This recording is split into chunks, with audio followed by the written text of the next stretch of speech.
In tonight, Mooresville residents are raising concerns about the turnover in town employees, saying it could make it easier for developers to just bulldoze their way through zoning decisions.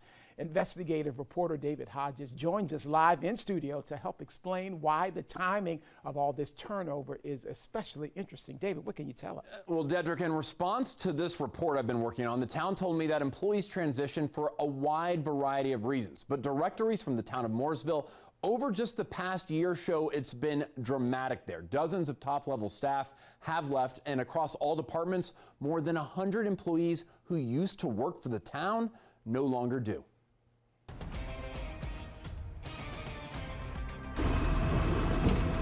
Your tax dollars pay people to pick up your trash, keep traffic flowing, and to keep you safe. Mr. Chair, I signed up. They also pay people to plan how your community looks today and in the future. Who's going to ensure remaining planning staff is not trampled by the development community? Mooresville resident Richard Beck recently spoke up at a Mooresville Planning Board meeting to wave a red flag about the number of employees leaving the town he pays his taxes to. Director of Parks and Recreation, Director of Human Resources, Director of Facilities, Director of IT. Between 100 and 125 employees have departed the Mooresville town workforce over the past 12 months. The institutional knowledge is very important. Hunter Bacot is director of the Graduate Political Science program at UNC Greensboro. He says this type of turnover in local government often comes at a cost. It's very important to have those people around because not only do they know where things are, they have experience with different situations. Some may believe the departures are to greener pastures, but that belief would be delusional. If we were to get this video, what would we see? A lot of that turnover took place after this interview in December. Did police come twice that night? I don't know if they came twice or just checked to make sure everything was okay. Okay. Who else was there?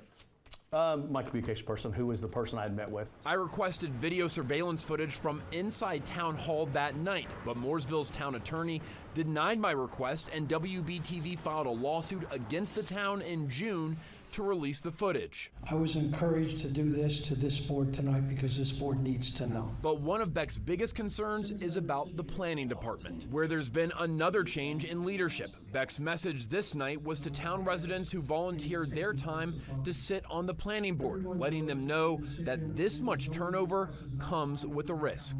The planning board must be the guardian to prevent the town from being overwhelmed by the development wolves that surely see a rare opportunity to destroy what remains of Mooresville as we know it. Thank you.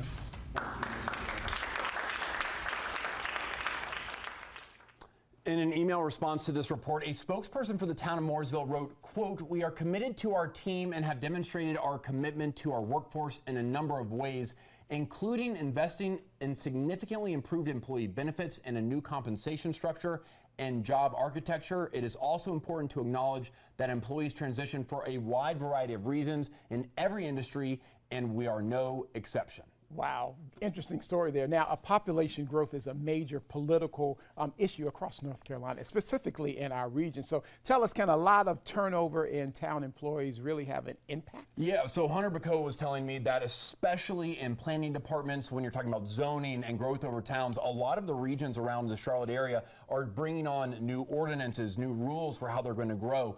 And it is complicated. It takes a lot of work over many different years in order to put those together, and it takes a lot of experience and a lot of know-how institutionally within a town in order to be able to track that stuff. So when you have employees leave and new employees come in, it's hard to sometimes understand, well, why did we do things this way and how are we doing them now? So it definitely can make a difference on development. Yeah, experience is key. Now you did mention the lawsuit that WBTV has against the town of Mooresville in your report. So has that had any impact on employees leaving? It's hard to say whether it's had a direct impact, but what I can say is that in our lawsuit and some of the follow-up records that we've followed asking for more information, we believe and records show that the IT department specifically has purview. It's kind of their responsibility to keep track of this video surveillance as well as the video that we're specifically asking for in this lawsuit. Since we have filed this lawsuit, since we did that interview, the director of IT has left and another top-level manager there has also left, so we're asking questions about that as well. Yeah, meanwhile, there's still vacancies. So what is the town of Mooresville doing to retain and recruit employees? Yeah, so they did recently complete an entire pay study in order to try and raise the rates of some of the employees who work there. And Baco did tell me that this is an issue across all of these towns surrounding Charlotte as well as Raleigh, where there's a lot of growth, having to try and keep up with pay in order to retain that talent. So it isn't just a Mooresville issue, but some of what's going on in Mooresville does seem to be a Mooresville issue, so it's something we're tracking. Yeah, well, the help wanted sign is on in Mooresville. Indeed it is. I've seen many of those online. You can get hired there, I guess. But thank you, David, and I know you'll keep up to date on whatever happens next. Of course. In Mooresville. Thank